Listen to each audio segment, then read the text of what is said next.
তালের আঁটি। তাল পাকার পরে এই আঁটিগুলো রাখা হয়। আঁটিগুলো বা তালের শ্বাস, তালের পিঠা খাওয়ার পরে এর শ্বাসটা নিয়ে আঁটি রেখে দেওয়া হয় এবং কিছুদিন পরে কিন্তু আঁটি থেকে শ্বাস বের হয় এবং গস বের হয়। গস এইভাবেই কিন্তু তালের গাছ হয়। কিন্তু মধ্যে খাদ্যের আরও একটি জিনিস থাকে, আপনারা দেখতে পাচ্ছেন। আমরা একটি তালের আঁটি আপনাদের দেখাচ্ছি এবং খুব চমৎকার চুপ করো। এই আঁটিগুলো খেতে অত্যন্ত সুস্বাদু। এগুলো কিন্তু রান্নাও করা যায়, রান্না করে খাওয়া যায়, খুব সুস্বাদু এবং মিষ্টি লাগে। আমাদের নুমান কিন্তু এই আঁটি খাওয়ার জন্য এখন রেডি। অহনা নুমান দেখতে পাচ্ছি।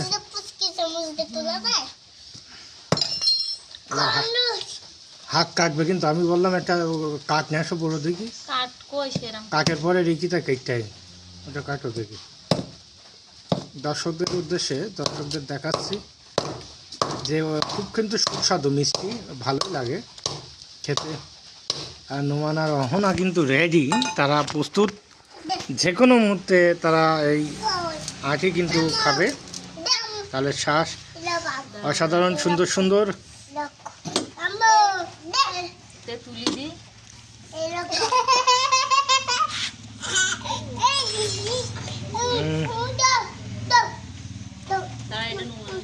নুমান ওয়েট করো। দেখতে পাচ্ছেন তালের শ্বাস সাদা, খেতে কিন্তু খুব সুস্বাদু, টেস্টি। নুমান অহনা দুজন খায়। বাংলা সাহিত্য অহনা ইউটিউব চ্যানেলের পক্ষ থেকে আপনাদেরকে জানাচ্ছি আন্তরিক শুভেচ্ছা এবং অভিনন্দন। আজকের কিন্তু চলছে তালের শ্বাস খাওয়ার পর্ব। মিষ্টি নষ্ট করো না।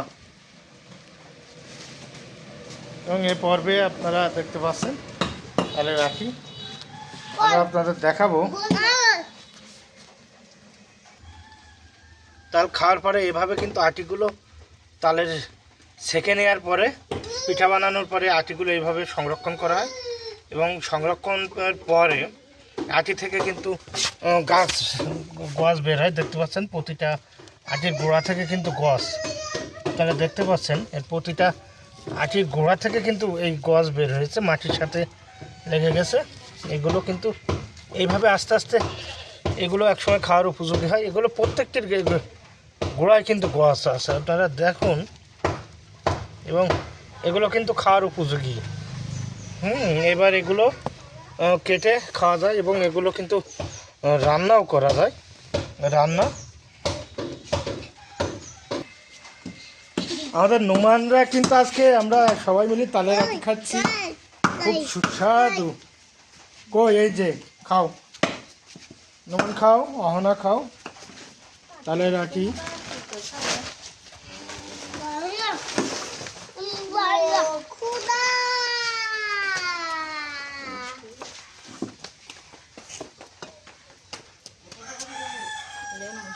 বড় তালের আঁটি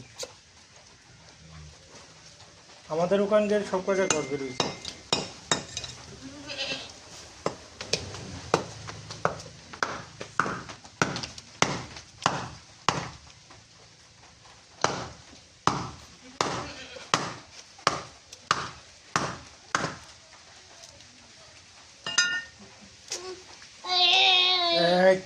দুষ্টুমি করো না। তোরই তো দিচ্ছি।